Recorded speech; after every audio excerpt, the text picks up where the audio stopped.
की शादी उसके माँ बाप एक आलसी लड़के से करा देते हैं। चलो, रोली की शादी हुई और हमने गंगा नहाई। और क्या, बेटियां तो होती ही हैं बोझ। हाँ, पर अब क्या चिंता, उतार तो दिया बोझ तुमने, अब वो लोग समझे। ससुराल में रोली का पति कहता है, देखो, मैं कोई काम नहीं करता, ये बात तुम्हारे मम्मी पापा को बता दी थी मैंने। अब जो किराया आता है दुकान का, उसी से घर का गुजारा करना है। कभी भूल से भी कोशिश ना करना किसी चीज की डिमांड की। क्या मम्मी पापा को पता था कि आप कोई काम नहीं करते? और क्या, बड़ा अच्छे से पता था।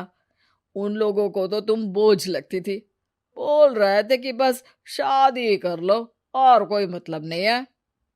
रोली को यह सुनकर बहुत गुस्सा आता है, लेकिन करती भी तो क्या, क्योंकि वो जानती थी कि उसके माता पिता ऐसे ही हैं। जैसे तैसे रोली दिन काट रही थी। रोली को एक प्यारी सी बेटी होती है। धीरे धीरे वो बड़ी होती है और उसके साथ उसकी जरूरतें भी बढ़ती जाती हैं। सुनिए जी, अब तो सिमी बड़ी हो रही है, उसका स्कूल में दाखिला कराना है। मैंने अब तक तो जैसे तैसे समय काट लिया, लेकिन मैं बच्ची की परवरिश में कोई कमी नहीं रखूंगी। अरे क्या है यार, अब तो लगता है कोई ना कोई काम ढूंढना ही पड़ेगा। अब पति रोज काम की तलाश में जाता और बिना किसी काम के वापस आ जाता। रोली समझ जाती है कि पति के अंदर अब काम करने की क्षमता नहीं है। वो बेटी को उच्च शिक्षा देने के लिए कुछ करना चाहती थी, लेकिन करती तो क्या करती। एक दिन रोली की सहेली कहती है, रोली, मेरी कोई औलाद नहीं है। अगर तू मेरी औलाद को जन्म दे तो मैं तुझे तेरे मुंह मांगे पैसे दूंगी। अरे, तेरी औलाद को मैं कैसे जन्म दे सकती हूँ? सरोगेसी से।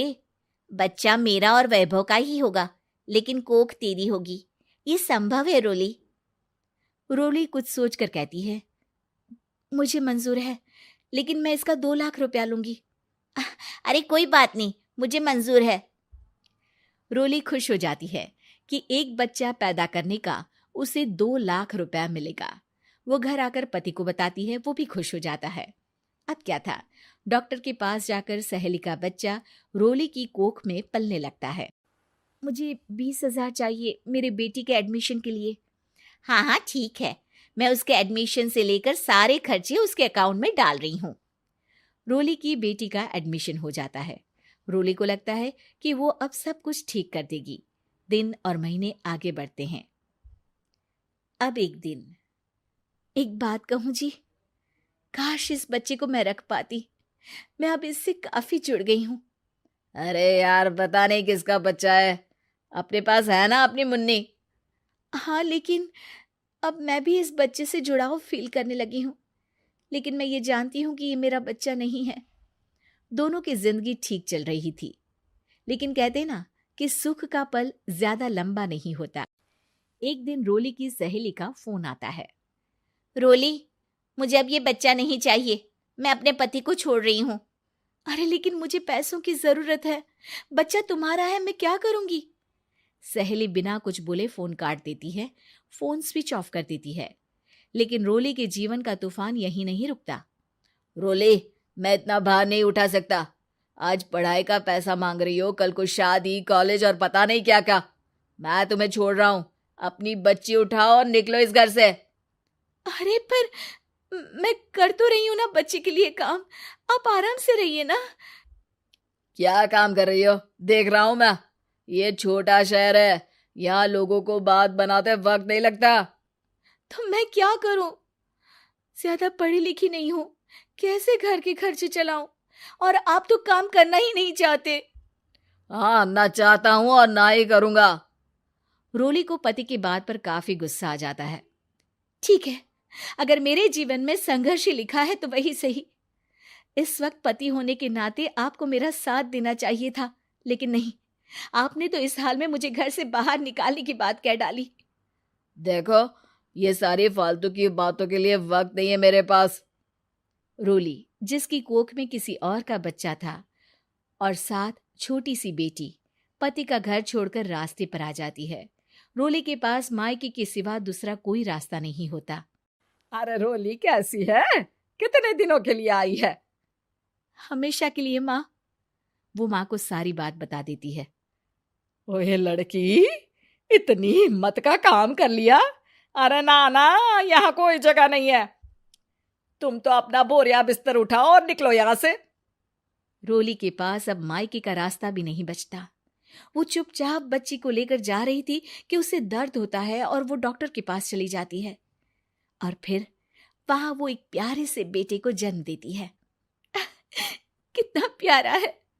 कितने अभागे हैं इसके माँ बाप जो इसके पैदा होने पर भी नहीं है। तभी वहां डॉक्टर आ जाती है। रोली, बच्चे के पिता तुमसे मिलना चाहते हैं। आपका बहुत बहुत शुक्रिया। मैं इस बच्चे को पालूंगा। भले ही इसकी माँ ने इसे छोड़ दिया हो, पर मैं अपनी जिम्मेदारी निभाऊंगा।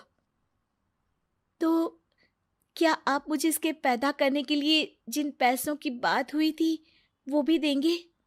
हाँ, और साथ ही आप चाहें तो मेरे घर में रहकर मेरे बच्चे की देखभाल भी कर सकती हैं। मैं उसके लिए आपको सैलरी दे दिया करूंगा। रोली को लगता है कि जैसे भगवान ने उसके लिए सुकून का रास्ता खोल दिया। वो अब मुकेश के साथ उसके घर चली जाती है, जहां रहकर वो उस बच्चे की देखरेख करती है। अब मुकेश के घर को रोली अच्छे से संभाल लेती है। उसके लिए खाना बनाने से लेकर बच्चों की देखभाल और घर की देखरेख।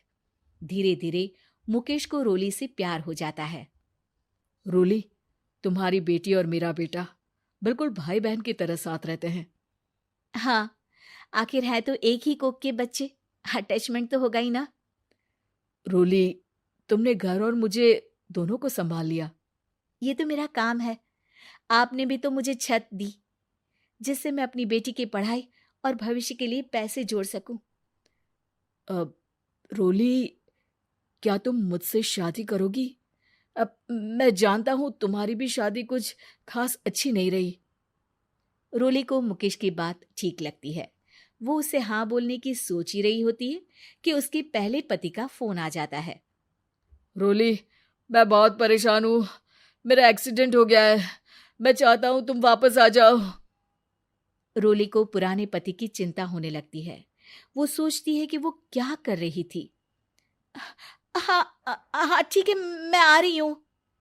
हाँ रोली, आ जाओ, लेकिन बच्ची को कहीं हॉस्टल में छोड़कर आना, क्योंकि मैं नहीं चाहता कि हम लोगों के बीच फिर से वो सारी बातें हो। रोली को समझ आ जाता है कि पति आज भी सुधरा नहीं है। वो पति के पास जाने से इनकार कर मुकेश को हाँ कर देती है।